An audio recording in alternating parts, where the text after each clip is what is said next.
أعوذ بالله من الشيطان الرجيم بسم الله الرحمن الرحيم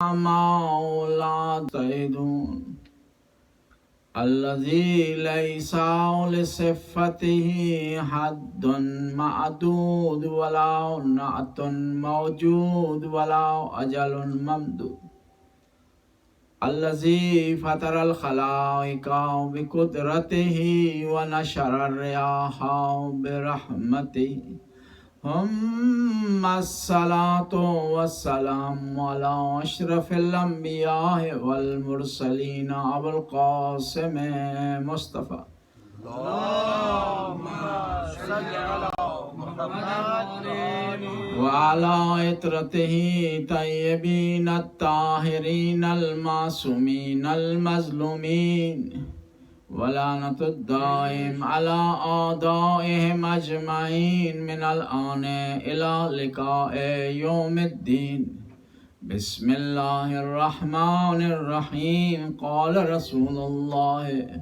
صلى الله عليه وآله وسلم إن الحسين مصباح الهدى والسفينة النجاة صلوات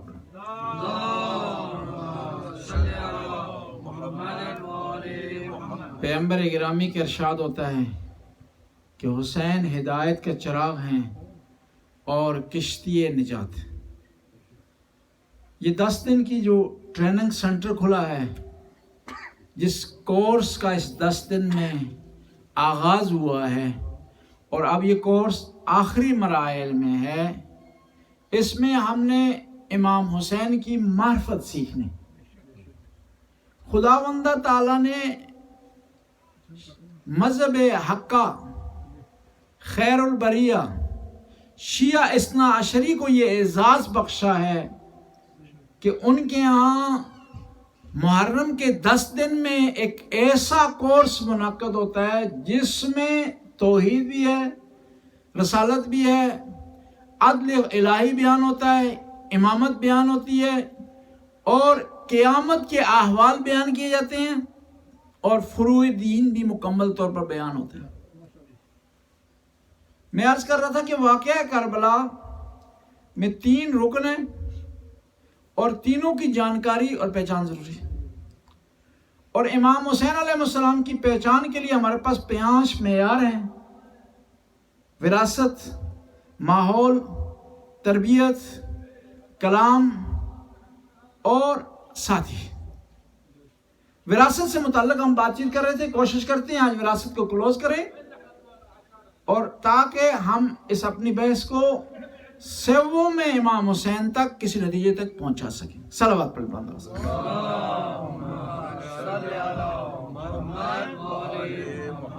اب نبی کریم جو امام حسین کے نانا ہیں ان سے آتے ہیں امام علی علیہ السلام کی طرف. امام علی علیہ السلام کے اندر خدا نے کچھ فضیلتیں ایسی رکھی ہیں جو نبی کو بھی عطا نہیں، جو نبی صلی اللہ علیہ وسلم کو عطا نہیں. ہاں، اس کا مطلب یہ نہیں ہے کہ امام علی کو یہ فضیلت ملی تو امام علی نبی سے افضل ہیں، یہ مطلب نہیں. میں آپ سے سوال کرتا ہوں کہ آیا ہمارے نبی افضل ہیں یا حضرت عیسیٰ افضل ہیں؟ ہمارے نبی افضل ہیں، لیکن ہمارے نبی نے تو بچپن میں کلام نہیں کیا، عیسیٰ نے تو کلام کیا. جی نہیں، وہ معجزہ خاص ان کا ہے لیکن افضل پھر بھی ہمارے. میں آپ سے سوال کرتا ہوں حضرت موسیٰ افضل ہیں یا ہمارے نبی افضل ہیں؟ لیکن وہ عصا تو نہیں ملا جی، وہ ڈنڈا تو نہیں ملا ان کو، ہمارے نبی کو. جی آسان کر دوں، عصا کے بجائے ڈنڈا کیوں جی، لیکن پھر بھی ہمارے نبی افضل ہیں. اور عصا میں اتنا کمال تھا، پانی کو خشک بھی کر دیتا تھا اور پانی جاری بھی کر دیتا تھا. پانی خشک بھی کر دیتا تھا اور جاری بھی کر دیتا تھا. رات کی تاریکی میں پتہ چلا ہے کہ فرعون کا لشکر حملہ آور ہونے والا ہے. بنی اسرائیل کو لے کر نکلے ہیں اور ایسے مقام پر پہنچے ہیں کہ سامنے سمندر ہے، پیچھے دشمن. یہ پیچھے ہے دشمن. قوم نے کیا کہا کہ موسیٰ مروا چھڑئی. اس میں گھر میں مارے جاتے تو بہتر تھا، اب یہاں کر تم مروا رہے ہو، آگے جاتے ہیں تو پانی کا مسئلہ ہے، پیچھے ہٹتے ہیں تو پیچھے فرعون ہے۔ تو موسیٰ نے کہا کہ گھبرائے نہیں، ان ربی معی، میرا پروردگار میرے ساتھ ہے، مجھے شرمندہ نہیں ہونے دے گا۔ اب ضدی قوم تھی، لجباز قوم تھی، بہانے گیر قوم تھی، راستہ بنایا تو انہوں نے کہا کہ ہمیں جو ہے وہ ایک راستہ نہیں چاہیے، ہمیں 12 راستے چاہیے، ہمیں 12 راستے چاہیے۔ اب موسیٰ نے 12 راستے بنائے ان کے لیے، کیونکہ 12 قومیں تھیں، حضرت یعقوب کے 12 بیٹے تھے، اس کی بنیاد پر ہی آگے 12 چلا ہے۔ انہیں بنی اسرائیل بھی اس لیے کہا جاتا ہے کیونکہ اسرائیل لقب تھا حضرت یعقوب کا، یعنی یعقوب کی اولاد۔ اب 12 راستے بنا دیے حضرت موسیٰ نے۔ اب انہوں نے کہا کہ 12 راستے موسیٰ تو نے تو بنا دیے ہیں، لیکن اس میں درمیان میں کھڑکیاں بھی ہونی چاہیے، ہم ایک دوسرے کے احوال بھی جانیں، یعنی اتنی ضدی قوم ہے۔ اب موسیٰ علیہ السلام نے وہاں سے گزرنے کی میں آپ سے ایک سوال کرتا ہوں، 2 گروپ تھے، ایک موسیٰ علیہ السلام کا گروہ کاروان، ایک فرعون کا۔ موسیٰ علیہ السلام کا کاروان، ان کا گروپ، ان کی پارٹی، ان کا جو ہے وہ کاروان، قافلہ گزر گیا، فرعون ڈوب گیا۔ اب سوال یہ ہے کہ خدایا یہ جو جس کو بچایا ہے تو کیوں بچایا ہے، جس کو تو نے ڈبویا ہے تو کیوں ڈبویا ہے؟ کہنے والے کہیں گے کیونکہ موسیٰ کی جو قوم تھی نیک تھی، اس وجہ سے بچ گئی۔ فرعون کی قوم گناہگار تھی، ڈوب گئی نہیں۔ موسیٰ کی قوم میں گناہگار تھے، اس لیے تو حجتیں کرتے تھے، اس لیے تو نبی کو ستاتے تھے، اس لیے تو نبی پر الزام لگاتے تھے، اس لیے تو نبی کی بات نہیں مانتے تھے۔ اور قرآن نے کہا کہ فرعون کے قوم میں بھی کچھ لوگ نہیں تھے، قال رجل مومن من آل فرعون، آل فرعون میں سے ایک مومن تھا جس نے یہ بات کی۔ قرآن نے کہا، اس کا مطلب ہوا کہ فرعون کی قوم میں بھی کچھ نیک لوگ تھے اور موسیٰ کی قوم میں بھی گناہگار تھے۔ اس کا مطلب ہوا کہ قوم کے نیک اور گناہگار ہونے کی وجہ سے نہ ڈوبے کوئی نہ بچائے۔ ہاں یہ بات یقینی ہے کہ موسیٰ نیک تھے، فرعون گناہگار تھا۔ اب موسیٰ ایک نیک ہے، خدایا تو ان کو بچا، کہا نہیں، جب لیڈر نیک ہوگا تو قوم بھی بچ جائے گی، امام نیک ہوگا تو قوم بھی بچ جائے گی، امام گناہگار ہوگا تو قوم بھی ڈوب ہو جائے گی باوجود اس کے ایک نیک ہو۔ بس ہم نے بھی تو علی علیہ السلام کا دامن تھام لیا ہے کیونکہ امام نیک ہے۔ ہم دعویٰ نہیں کرتے کہ ہم پکے نمازی ہیں، ہم دعویٰ نہیں کرتے کہ ہم نیک ہیں، دعویٰ نہیں کرتے کہ ہم پارسا ہیں، دعویٰ نہیں کرتے کہ ہم پرہیزگار ہیں، لیکن یہ دعویٰ کر رہے ہیں کہ جس کے پیچھے چل رہے ہیں وہ پرہیزگار ہے، وہ نیک ہے، وہ پارسا ہے، وہ امام ہے، وہ جنت کا کیا ہے، سردار ہے۔ نعرہ حیدری۔ تو خدا نے کہہ دیا کہ اے پانی، موسیٰ والوں سے چھیڑنا نہیں ہے، فرعون والوں کو چھوڑنا نہیں ہے۔ بس قیامت کے دن بھی خدا کہہ دے گا علی والوں کو چھیڑنا نہیں ہے، اور جو بغیر علی کے پیچھے چل رہے ہیں ان کو چھوڑنا نہیں ہے۔ بس انسان کا جو بچاؤ ہے، اس کی جو بچت ہے، وہ امام کی بنیاد پر ہے۔ یوم ندعو کل اناس بامامہم، کہ ہر آدمی اس دن قیامت کے دن پکارا جائے گا اپنے امام کے ساتھ، اپنے امام کے ساتھ، لیڈر کے ساتھ پکارا جائے گا۔ جس نے علی کو امام مانا ہے وہ پکارا جائے گا علی علیہ السلام کے ساتھ، جس نے غیر علی کو مانا ہے وہ پکارا جائے گا اپنے اماموں کے ساتھ۔ حدیث پاک میں ہے من مات ولم یعرف امام زمانہ مات میتۃ جاہلیہ، جو آدمی دنیا سے چلا گیا اور اپنے وقت کے امام کو نہیں جانتا، وہ کیا، جہالت کی موت مرا۔ یعنی اس کا مطلب ہے کہ ہر آدمی کا ایک امام کو ہونا ضروری ہے۔ شیعہ کے لیے تو مشخص ہے ان کا امام ہے، اب دوسروں کو ڈھونڈنا ہے۔ اگر شیعہ والوں کو نہیں مانیں گے شیعہ والے امام کو تو وہ امام گناہگار ہے۔ میں آپ سے پوچھتا ہوں، جس آدمی کے پاس خود مال نہیں ہے وہ فقیر کو کیا دے گا؟ جو خود فقیر ہے۔ علم ہوگا تو آپ دوسرے کو علم دیں گے، آپ کے پاس روٹی ہوگی دوسرے کو روٹی دیں گے، آپ کے پاس کھانا ہوگا دوسرے کو کھانا دیں گے، آپ کے پاس لباس خود ہوگا تو تب دوسرے کو دیں گے۔ جو آدمی خود محتاج ہے امام علی کا جنت کی تقسیم میں، تو وہ آپ کو کس طرح جنت دے سکتا؟ ایک واقعہ عرض کروں گا۔ امام حسن کا جھگڑا ہو گیا عبداللہ بن عمر سے، خلیفہ دوم حضرت عمر کے بیٹے سے، حضرت عمر کے بیٹے سے جھگڑا، بچے ہیں جھگڑا ہو سکتا ہے۔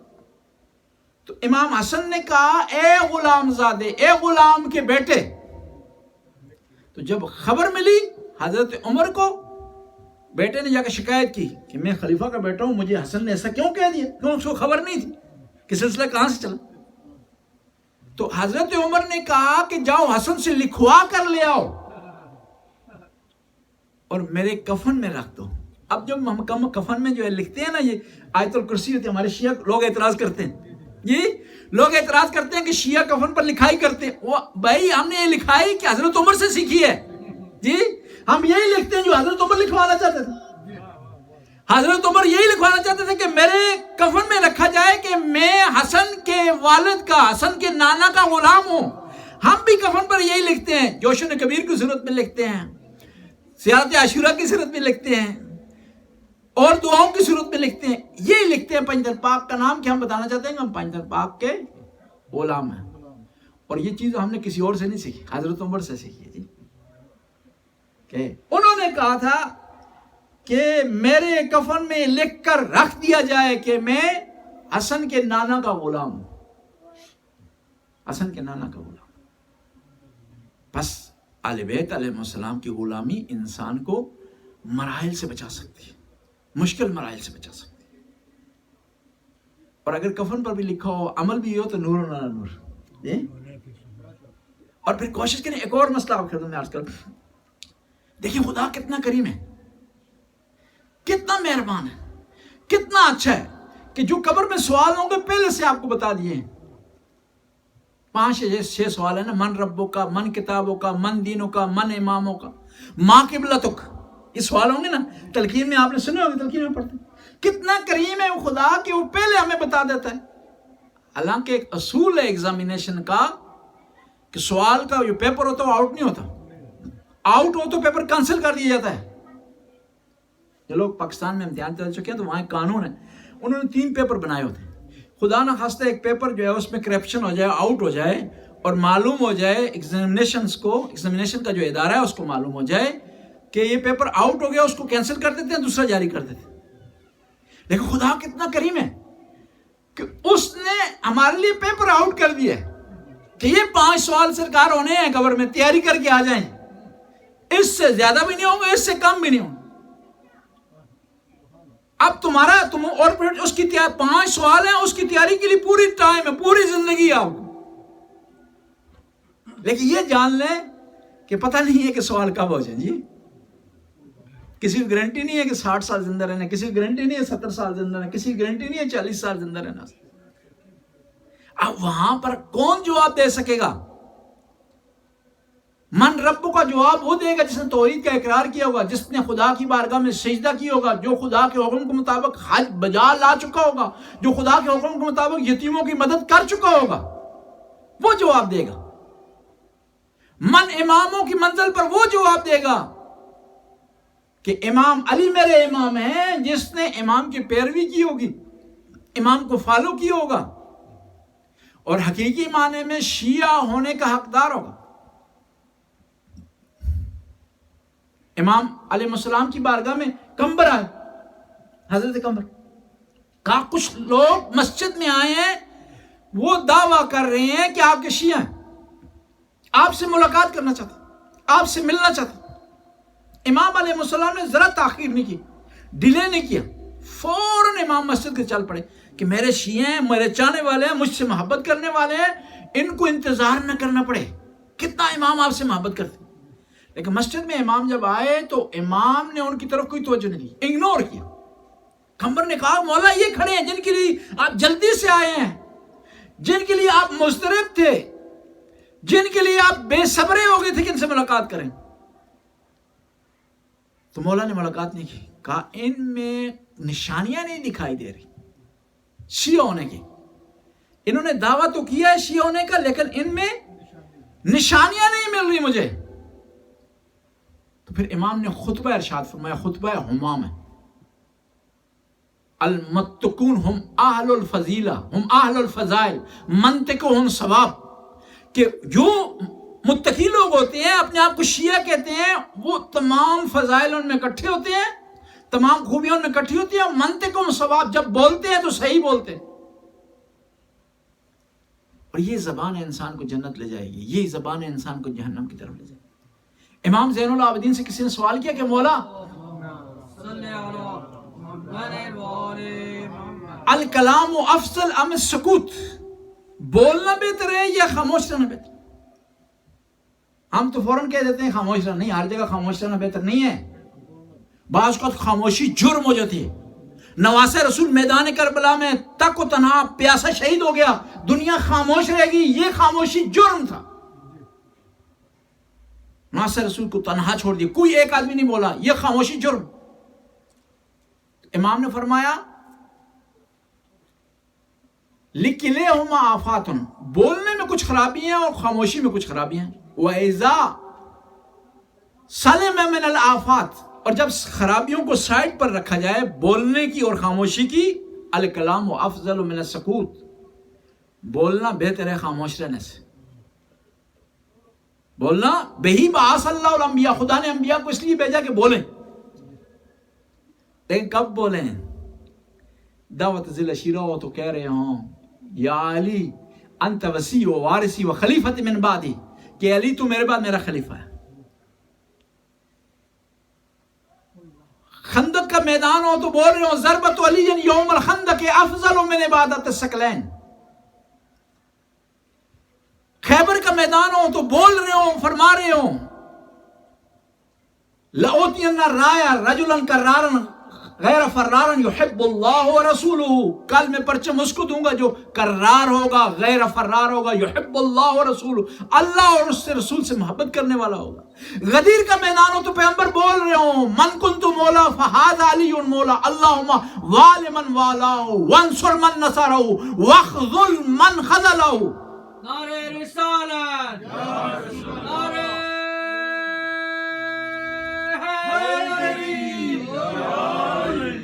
پیغمبر نے دعا کی ہے غدیر کے میدان پہ، پیغمبر نے اللہم وانصر من نصرہ، جو علی کی مدد کرے تو اس کی مدد کرے، اور پیغمبر کی دعا ریجیکٹ ہو سکتی ہے جی؟ یعنی آپ یہاں اکٹھے ہوئے مجلس میں نا، یہاں آپ آئے ہیں نا، آپ نے کیا کیا ہے؟ اس دعا کے مستحق بن گئے ہیں۔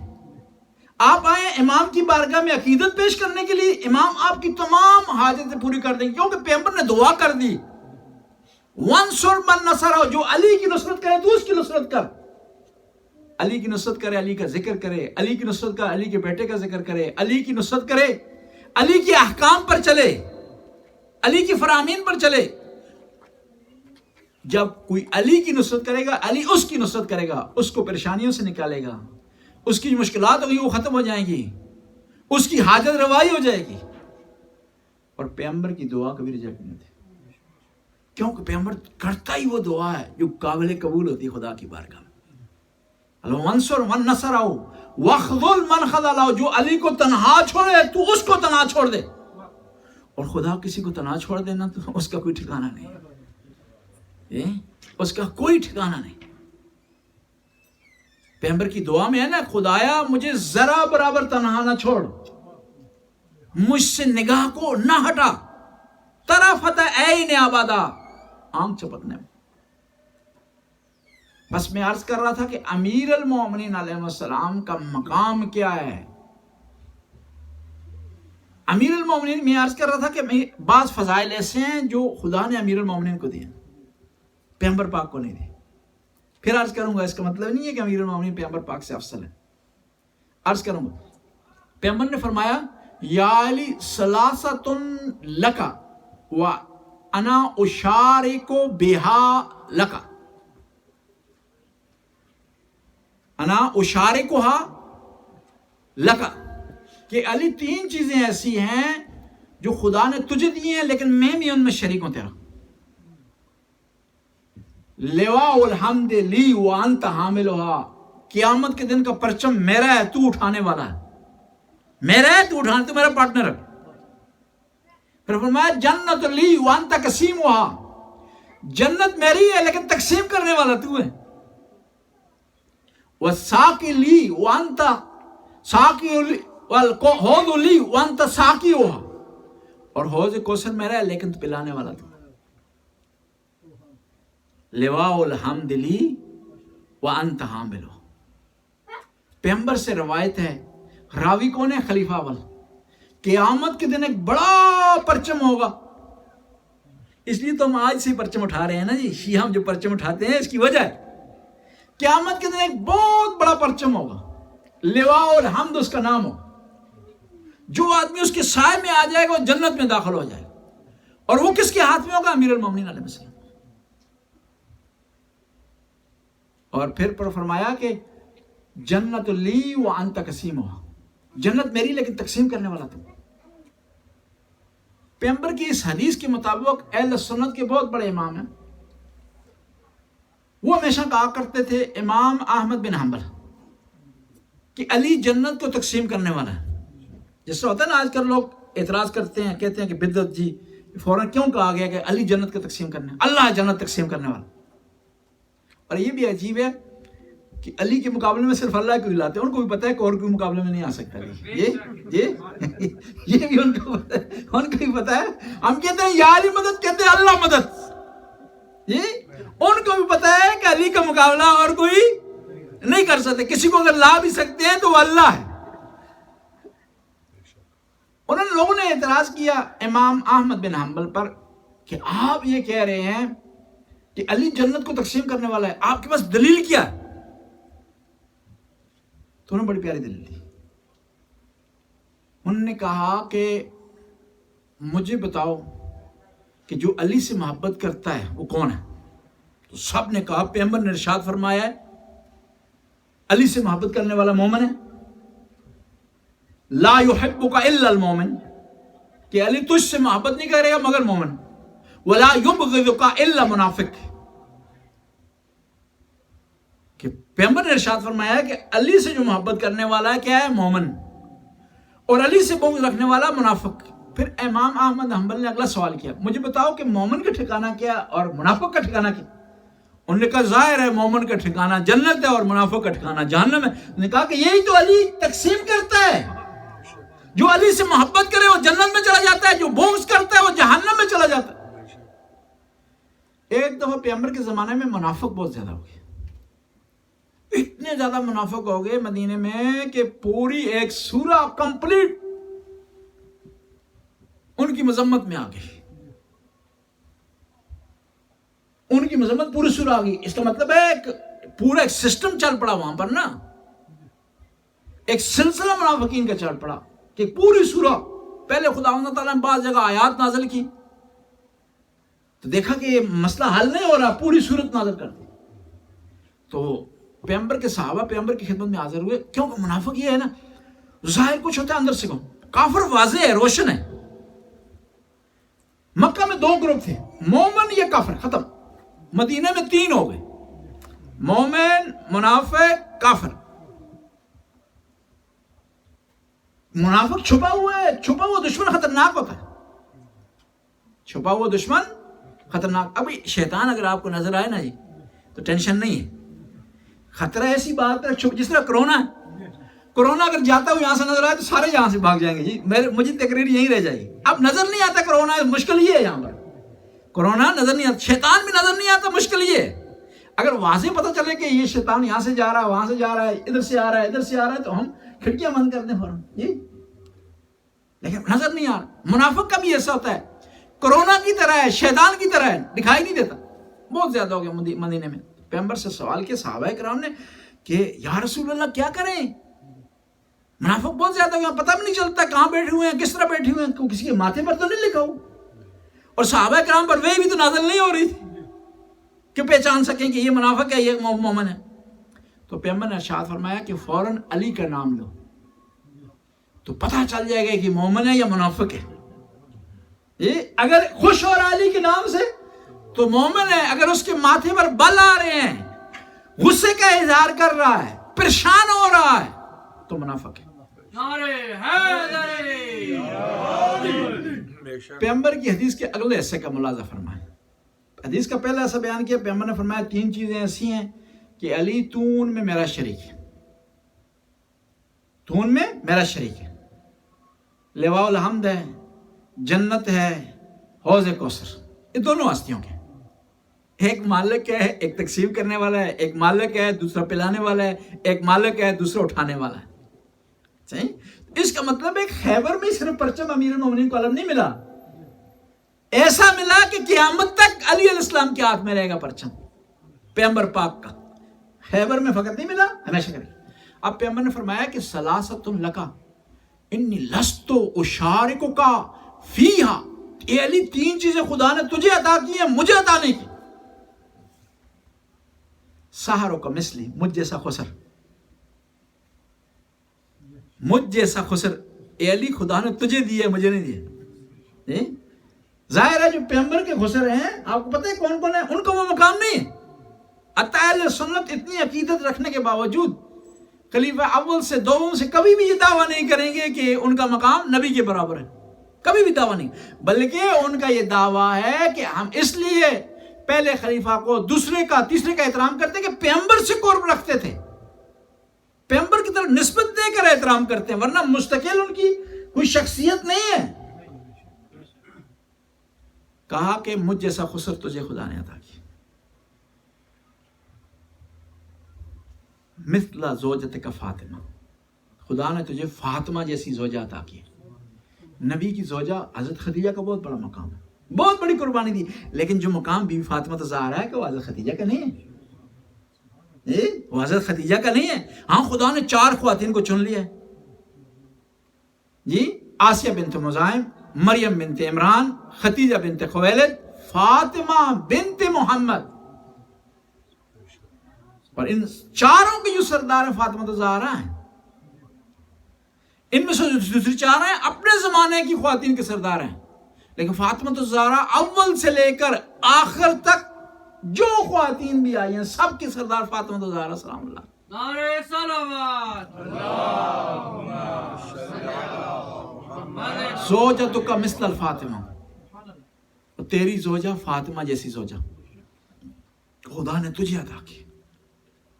اور بی فاطمہ کا بھی خدا نے عجیب مقام رکھا ہے، بی بی فاطمہ کا خدا نے عجیب مقام رکھا ہے. دیکھیں ہم حدیث میں پڑھتے ہیں کہ من تزوج قد احرز نصف ایمان، جس آدمی نے شادی کر لی اس نے آدھا ایمان بچا لیا. یعنی زوجہ انسان کے لیے آدھا ایمان ہوتا ہے، بیوی انسان کے لیے آدھا ایمان ہے. بی بی فاطمہ الزہرا آدھا ایمان ہے اس ہستی کے لیے جس کے لیے پیغمبر نے ارشاد فرمایا کہ کل ایمان ہے. یعنی پوری دنیا کا ایمان ایک طرف، علی کا ایمان ایک طرف، اور پھر بھی علی کا ایمان باری ہے پوری ثقلین کی ایمان پر. بلکہ ایمان کو بات ہی دور ہے جی، ضربت علی افضل من عبادت ثقلین. علی کی ایک ضربت، ایمان تو بہت وسیع ہے علی علیہ السلام کا، علی کی ایک ضربت ثقلین کی عبادت سے افضل. دیکھیں ایک ہوتا ہے سمن، ایک مسمن. یعنی کچھ چیز آپ یہ خریدتے ہیں تو پیسے دیتے ہیں نا، یا کوئی کسی سے کام کرواتے ہیں اجرت دیتے ہیں. یہ سمن اور مسمن جو چیز آپ، مسمن اس چیز کو کہتے ہیں جو لے رہے ہیں آپ، سمن جو قیمت ہے اس کو کہتے ہیں. سمن اور مسمن میں عقل یہ کہتا ہے کہ بیلنس ہونا چاہیے. آپ اگر 2 کروڑ دے رہے ہیں تو 2 کروڑ کی چیز آپ کو ملے گی، 10 کروڑ دے رہے ہیں تو 10 کروڑ کی چیز ملے گی، 20 کروڑ دے رہے ہیں تو 20 کی چیز ملے گی. یعنی اس میں بیلنس کا ہونا ضروری ہے. ایک آدمی نے اعتراض کیا، کہا کیسے ہو سکتا ہے ایک ضربت ثقلین کی عبادت سے افضل ہو جائے؟ بیلنس نہیں ہے اس میں، ضربت ایک ہے، 5 minute 2 minute 3 minute 10 second 20 second لگے ہوں گے، بیلنس نہیں ہے. تو قرآن نے جواب دے دیا، لیلۃ القدر خیر من الف شہر، کہ شب قدر 1000 راتوں سے افضل ہے. اگر یہاں بیلنس نہیں ہے تو وہاں بھی بیلنس نہیں، کہ ایک رات ہے 1000 راتوں سے افضل، کیسے ہو سکتا ہے؟ جواب دینے والے نے جواب دیا کیونکہ بیلنس اس لیے نہیں ہے کیونکہ اس رات کو قرآن نازل ہوا. قرآن نے بیلنس کو ان بیلنس کر دیا ہے. قرآن اتنا بھاری ہے کہ اس رات کو اتنا بڑا مقام مل گیا کہ وہ 1000 راتوں سے افضل. میں کہوں گا کہ وہاں جس رات میں جب قرآن نازل ہو تو وہ رات اتنی افضل ہو سکتی ہے، تو جو ضربت قرآن کی حفاظت میں لگے کیا وہ افضل نہیں ہو سکتی ثقلین کی عبادت سے؟ کیا وہ گھر افضل نہیں ہو سکتا جس گھر میں قرآن نازل ہو؟ وہ گھر اہل بیت علیہ السلام کا گھر. تو اس لیے تو امام حسین نے کہا تھا، پچھلی تقریر میں نے آپ کو بتایا تھا ایک شخص نے امام حسین سے سوال کیا کہ آپ کون ہیں؟ تو امام نے کہا لو لقیتنی فی المدینہ، کاش کہ تو مجھے مدینہ میں ملتا، لرأیتک اثر جبرائیل فی بیتنا، میں تجھے جبرائیل کے آنے کے آثار اپنے گھر میں دکھاتا، ونزول الوحی علی جدنا، اپنے نانا پر قرآن کے نزول کے آثار تمہیں دکھاتا. پس جس رات میں قرآن نازل ہو وہ 1000 راتوں سے جب افضل ہو سکتی ہے، تو وہ ضربہ جو قرآن کی حفاظت میں لگے وہ ثقلین کی عبادت سے افضل ہو سکتی ہے. وہ گھر بھی تمام گھروں سے افضل ہوگا جو جس میں قرآن نازل ہو. جب علی کی ضربت کا یہ انداز ہے کہ ثقلین کی عبادت سے افضل ہے، تو خود علی کی عبادت کا کیا انداز ہوگا، کتنا بڑا مقام ہوگا جب ضربت کا یہ مقام ہے. ایک ضربت کا مقابلہ ثقلین کی عبادت نہیں کر سکتی. بس مکمل کرتے ہیں اس حدیث کو. پیغمبر نے فرمایا کہ علی 3 چیزیں ایسی ہیں جو خدا نے تجھے دی ہیں مجھے نہیں دی. مجھ جیسا خسر، فاطمہ جیسی زوجہ، ابنا کا مثل الحسن والحسین. خدا نے تجھے تو بیٹے دیے ہیں نا حسن حسین جیسے، خدا نے مجھے ایسے بیٹے نہیں دیے. یعنی جو حسن حسین کا مقام ہے وہ حضرت پیغمبر کے سگے بیٹے ابراہیم کا مقام نہیں ہے. جو حسن حسین کا مقام ہے وہ پیغمبر کے بیٹے طاہر کا، عبداللہ کا، قاسم کا مقام نہیں ہے جو حسن حسین کا. کیونکہ آج 2 شہادتیں ہم نے پڑھنی ہیں اس لیے مختصر کرتے ہیں. شہزادہ علی اکبر کے بارے میں کہا جاتا ہے کہ پیغمبر کے شبیہ تھے. تھوڑے سے فضائل بیان کریں گے پھر مصائب کی طرف آئیں. چلنے میں، اٹھنے میں، بیٹھنے میں، کلام میں پیغمبر کے شبیہ ہیں شہزادہ علی اکبر. اور اتنے سخی تھے کہ گھر پر انہوں نے آگ جلائی ہوئی تھی اپنے گھر میں. گھر پر جو آگ جلاتا تھا اس کو بتانے کا مقصد یہ ہوتا تھا کہ کسی کو کھانا اگر ضرورت ہے نا جی، کوئی بھوکا ہے، کوئی پیاسا ہے، تو اس گھر سے اسے کھانا مل جائے گا. شہزادہ علی اکبر کا یہ مقام تھا. جوانی کی حالت میں ہم جب جوان ہو جاتے ہیں تو والدین کے نافرمان ہو جاتے ہیں، جوان ہو جاتے ہیں تو اپنے آپ کو سمجھتے ہیں، جوان ہوتے ہیں تو ہم میں مغرور آ جاتا ہے، ہم مسل دکھانا شروع کر دیتے ہیں. لیکن جوانوں یاد رکھو تم کس کے پیروکار ہو؟ علی اکبر کے پیروکار ہو. تم میں عاجزی ہونی چاہیے، انکساری ہونی چاہیے. امام جب پیغمبر صلی اللہ علیہ وسلم دنیا سے گئے تو امام حسین کی عمر تقریباً 6 یا 7 سال تھی. اور امام حسین اپنے نانا سے بہت زیادہ پیار کرتے تھے، اور پیغمبر پاک بھی اپنے اس نواسے سے بہت زیادہ پیار کرتے تھے. اور پیغمبر کی جب رحلت ہوئی تو امام حسین کے دل میں ایک طلب تھی. ہمیشہ پیغمبر کا چہرہ ذہن میں آتا، بعض کا گریہ کرتے، پیغمبر کو یاد کرتے. تو شادی کے بعد خدا نے ایسا بیٹا دیا جو پیغمبر کے شبیہ تھا، تو فوراً پہ امام حسین کے ذہن میں اپنے نانا کی شکل و شمائل ذہن میں آ گئی. یہ بیٹا تو میرے نانے کی شبیہ ہے. اور نہ فقط شکل میں، قیافے میں، صورت مبارک میں پیغمبر کے شبیہ تھی، بلکہ چلنے میں، اخلاق میں، آواز کا جو لہجہ تھا نا، پیغمبر کے شبیہ تھی. اور کربلا میں بھی ایسا ہوا، جب شہزادہ علی اکبر نکلے میدان میں تو دشمن ایک دفعہ گھبرا گیا. کہیں رسول اللہ دوبارہ خدا نے انہیں جوان کر دیا اور آگے میدان میں اپنے نواسی کی مدد کرنے کے لیے. جو بھی شہید میدان میں آتا تھا امام حسین سے اجازت لینے کے لیے، تو امام حسین اجازت نہیں دیتے تھے پہلے مرحلے میں. واحد شہید کربلا کا جس نے آیا ہے تو فوراً امام حسین نے اجازت دی، لیکن کہا کہ جاؤ پھوپھی سے اجازت دے لو. کیوں؟ پھوپھی نے پالا تھا. اپنے بیٹوں کا خیال نہیں رکھتی تھی پھوپھی، لیکن علی اکبر کا خیال رکھتی تھی. اجازت لینے کے لیے آیا، سخت علی اکبر کے لیے. پھوپھی کو کہیں کہ میں مرنے جا رہا ہوں، میں شہید ہونا چاہ رہا ہوں، پھوپھی آخری سلام دینے آیا ہوں. پتہ کیا کہا پھوپھی جان مجھے بتائیں کہ آپ افضل ہیں کہ دادی فاطمہ زہرا؟ تو بی بی نے کہا میں کو جا فاطمہ زہرا کا، میرا مقام کہیں ان کے برابر نہیں ہے، قابل موازنہ نہیں ہے. تو کہا جب بی بی فاطمہ زہرا کا مقام آپ سے بڑھ کر ہے تو آئیں اپنے بیٹے کو فاطمہ کے بیٹے پر قربان کر دیں. بی بی سمجھ گئی اجازت لینے کے لیے. بی بی نے اجازت دی، امام حسین کے پاس آئے، کہا جاؤ خیموں سے اجازت لے کر آؤ، اپنی ماں سے اجازت لے کر آؤ، بیویوں سے اجازت لے کر آؤ. خیمے میں آئے ہیں، بیویوں سے اجازت لے رہے ہیں. ایک دفعہ تمام بیویاں اجازت دے چکی، خدا حافظی کر چکی، تو خیمے سے نکلنے لگے تو بیویوں نے آواز دی علی اکبر رک جا، پہلی دفعہ ہم اپنی طرف سے ملی تھی، اب فاطمہ صغریٰ کی طرف سے ملتی ہے، تیری وہ بہن جو آج بھی تیرا انتظار کر رہی ہے، مدینے سے خط پہ خط لکھ رہی ہے کہ بابا جان جب علی اکبر کی شادی کرنی ہے نا تو مجھے ضرور بلانا شادی میں انتظار کر رہی ہوں۔ اور خط میں قاصد کو یہ کہتی ہے جب تو میدان کربلا میں پہنچے گا نا تو میرے بابا کھڑے ہوں گے، ان کی دائیں طرف پر غازی عباس ہوگا، بائیں پر علی اکبر ہوگا، سامنے جانثار ہوں گے، پیچھے قاسم پہرا دے رہا ہوگا، تو جب جمٹ میں دیکھے گا نا میرے بابا کو تو پہچان لے گا۔ علی اکبر نے اجازت لی، بیویوں نے آخری خواہش کی، کہا علی اکبر میدان کی طرف روانہ ہو رہا ہے، ہم 2 صفیں بناتی ہیں، تو صفوں کے درمیان سے گزرے تاکہ آخری وقت میں تیرا دیدار کر سکے۔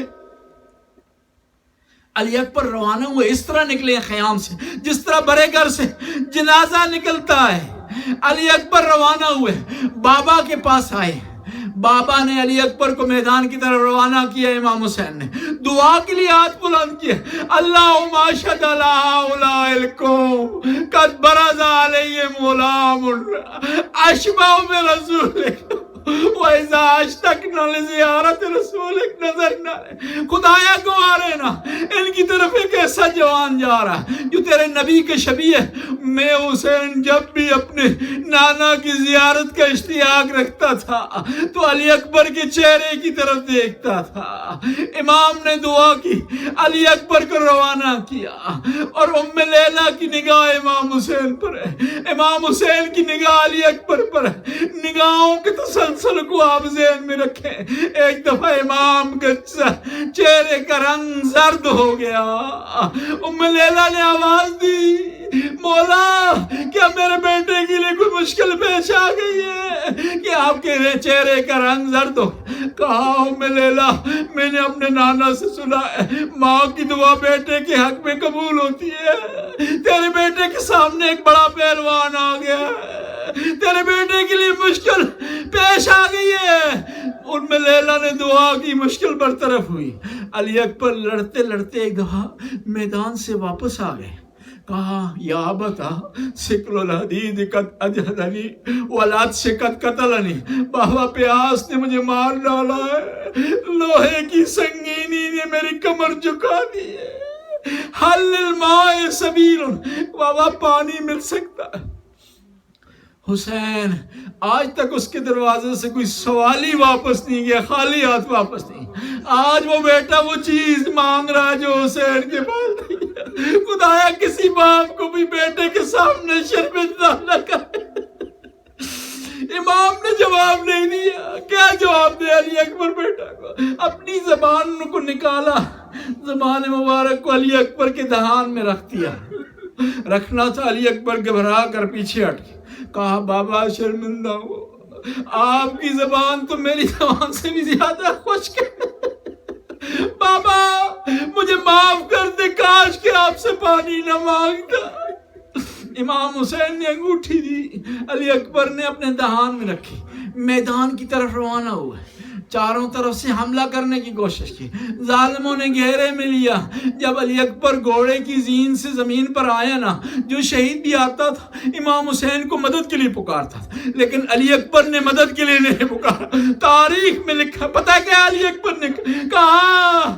بابا جان آپ کا علی اکبر پیاسا نہیں رہا، حاضر جدی رسول اللہ، یہ رسول اللہ میرے سامنے آ گئے ہیں اور کہہ رہے ہیں علی اکبر جلدی کرو، حوضے کوثر کا جام لیے کھڑے اور مجھے پلا رہے ہیں، بابا میرے لیے پریشان نہ ہو، آپ کا علی اکبر سیراب ہو چکا ہے۔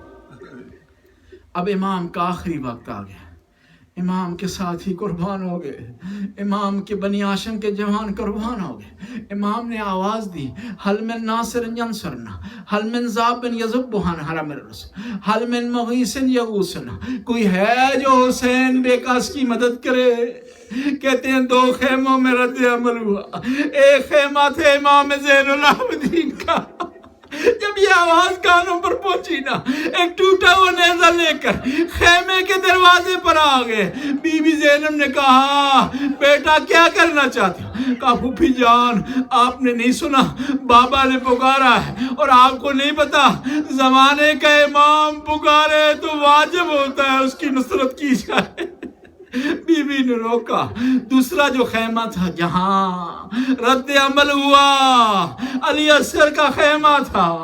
مومنین اکرام، جب کسی کو پیاس لگتی ہے آپ نے مشاہدہ کیا ہوگا، پہلے ہونٹ خشک ہوتے ہیں، پھر زبان خشک ہوتی ہے، پھر گلا خشک ہوتا ہے، پھر یہ خشکی اور پیاس معدے تک پہنچ جاتی ہے۔ جب علی اصغر کے معدے تک پیاس پہنچی نا تو بابا کی استغاثے پر لبیک کہتی ہوئی علی اصغر نے اپنے آپ کو جھولے سے گرایا۔ ایک دفعہ امام علی اصغر کی طرف متوجہ ہوئے، کہا علی اصغر کی ماں علی اصغر کو دو، شاید یہ ظالم اسے پانی دے دے۔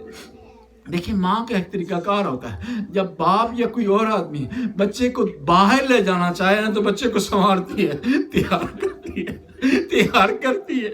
علی اصغر کی ماں نے بھی تیار کیا، نیا کرتا پہنایا، نہیں پتا تھا یہ کرتا سرخ ہو جائے گا، بالوں میں کنگھی کی، اور کہا علی اصغر تھوڑی دیر بعد تو اپنی دادی فاطمہ زہرا سے ملے گا۔ دادی پوچھے گی کہ ماں نے سوارا، نیا کرتا پہنایا، بالوں میں کنگھی کی، اور ماں دادی اماں کہیں گی ماں نے منہ کیوں نہیں دلوایا، چہرہ تیرا نہیں دلوایا؟ تو دادی اماں سے ہاتھ جوڑ کر عرض کرنا علی اصغر اگر میری ماں کے پاس منہ دلوانے کے لیے پانی ہوتا تو مجھے کبھی بھی ماں میدان کی طرف روانہ نہ کرتی۔ امام علی اصغر کو لے کر آ گئے میدان میں، آواز دی، اے اشقیا میرا کوئی قصور ہے تو اس بچے کا کوئی قصور نہیں۔ تو ایک ظالم نے آواز دی، ہے حسین بچے کے بہانے خود پانی پینا چاہتا ہے۔ امام کو جب جھٹلایا گیا نا، آواز دی علی اصغر بیٹا تو اپنے بابا کی سچائی کی گواہی دے، جس طرح عیسیٰ نے گواہی دی تھی اپنے ماں کے سچا ہونے کی۔ تو علی اصغر کے ہونٹ ہلے، ہونٹوں کے ہلنا دھلنا تھا۔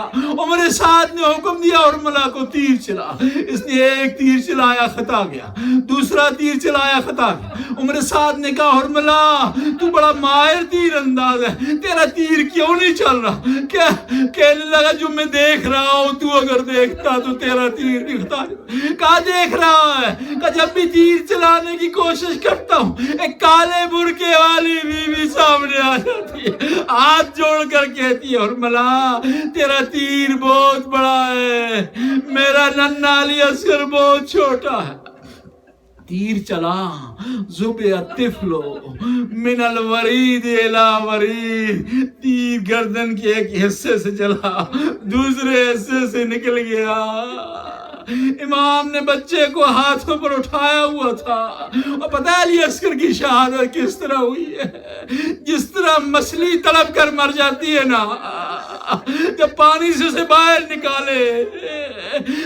نکالے تڑپتی ہے، مختلف سمتوں میں کروٹ لیتی ہے اور آخر میں منہ کھول دیتی ہے۔ علی اکبر بھی تڑپے امام کے ہاتھوں پر، کروٹیں بدلی، ننھا سا منہ کھول کے رکھے، خیام کا رخ کیا، آواز دی ماں تیرا علی اصغر پیاسا ہے۔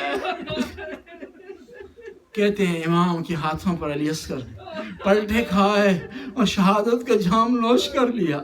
اب امام علی اصغر کو لے کر آئے ہیں، یہ سوچا کہ علی اصغر کی ماں کو کیا جواب دوں گا، تیرے بیٹے کو پانی پلانے کے لیے کہہ گیا تھا، پانی نہیں پلا سکا۔ جب خیام کے قریب آئے نا، امام 7 قدم آگے بڑھے، 7 قدم پیچھے ہٹے، جرت نہیں کی خیام میں لے جائے۔ اور بی بی سکینہ نے جب دیکھا نا، آواز دی یا ابتا حل سکی آخی الماء، کیا بھائی نے پانی پی لیا ہے؟ امام جواب نہیں دے سکے۔ امام آئے خیمے کے پیچھے، خیمے کے پیچھے امام نے علی اصغر کو دفن کر دیا۔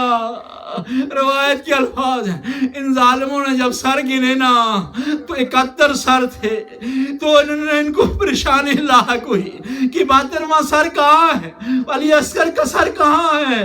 ان ظالموں نے جو کربلا کی زمین میں نیزے مارنا شروع کیے، جب وہ خیام کے قریب پہنچے نا، زمین پہ جب نیزہ مارا، جب نیزے کو بلند کیا، ایک ننھی سی لاش نیزے کے ساتھ باہر آ گئی، سر کو بدن سے جدا کر دیا۔ کربلا کا وہ ننھا شہید جو 2 دفعہ ذبح ہوا۔ اللہ لعنت اللہ قوم الظالمین۔ وَسَيَعْلَمُ الَّذِينَ يَنقَلِبُونَ عَلَىٰ عَقِبَیہِمْ۔ خدا اس کے لیے اسی حاضری کو قبول و منظور فرما، ہمارے گناہوں سے درگزر فرما۔ شب عاشور ہے، دعاؤں کی قبولیت کی شب ہے۔ خدا تو نے موقع دیا ہے کہ اس شب کو تیری بارگاہ میں امام کے توسل سے حاضر ہوں۔ خدایا تو نے خود بلایا ہے کہ امام کی عزاداری کریں، ہو نہیں سکتا، خود تو بلائے، توفیق دے اور ہمیں خالی ہاتھ پلٹا دے۔ ان حاضرین کو جھولیاں بھر کر واپس جانے کی توفیق عطا فرما۔ خدایا تیری بارگاہ میں عاجزی سے عرض کرتے ہیں، جو حاجات رکھتے ہیں ان کی حاجت روائی فرما، جو پریشان حال کی پریشانی کو آسانی میں تبدیل فرما، جو مریض انہیں شفائے کاملہ وعاجلہ عطا فرما۔ یا اللہ ہمارے عمران بھائی کے والد گرامی مریض انہیں شفائے کاملہ وعاجلہ عطا فرما، دوسری مومنین مومنات جو مریض انہیں شفائے کاملہ وعاجلہ عطا فرما۔ یا اللہ تو غفور رحیم، رحم کرنے والا ہے، کرم کرنے والا ہے، ہمارا آل بیت کے سوا کوئی نہیں۔ اس در پر اپنی درخواستیں پیش کرتے ہیں، اپنی حاجتیں پیش کرتے ہیں۔ خدایا اس در سے ہمیں خالی ہاتھ نہ پلٹا۔ خدایا ہمارے درمیان بی بی پاک موجود ہے، ان کے صدقے ہماری حاجت روائی فرما۔ یا اللہ اس مجمع پر نگاہ فرما۔ یا اللہ تو غفور رحیم، رحم کرنے والا ہے، ہماری گناہوں سے ہمیں معافی دلوا، ہر قسم سے گناہ سے بچنے کی توفیق عطا فرما۔ یا اللہ ہمیں اپنی قبروں کا خود سامان تیار کرنے کی توفیق عطا فرما، ہر وہ کام کرنے کی توفیق عطا فرما جو قبر کو منور کر دیتا ہے، ہر اس کام سے پرہیز کرنے کی توفیق عطا فرما جو قبر کو تاریک بنا دیتا ہے۔ خدایا تیری بارگاہ میں عاجزی سے انکساری سے عرض کرتے ہیں، خدایا تو ہمارا سب کچھ ہے۔ خدایا جس کو عطا کرنا چاہے کوئی روک نہیں سکتا، جس سے مانع ہو جائے کوئی عطا نہیں کر سکتا۔ خدایا تو اپنے خزانہ غیب سے حاضرین کو عطا فرما۔ خدایا تیری بارگاہ میں عاجزی سے عرض کرتے ہیں، یہ ایام محرم میں ہم نے کوشش کی عبادت کریں، یا اللہ اس میں کوتاہی ہو، اس کی ہمیں معافی چاہتے ہیں، اس سے ہمیں معاف فرما۔ خدایا ہم نے ناقابل ناچیز سی عبادت پیش کی ہے، خدایا انبیاء کی عبادت، اہل بیت کی عبادت کے مقابلے میں کچھ نہیں ہے۔ یا اللہ ان ہستیوں کی عبادت کے صدقے ہماری اس عبادت کو قبول منظور فرما۔ ربنا آتنا فی الدنیا حسنہ وفی الآخرۃ حسنہ وقنا عذاب النار۔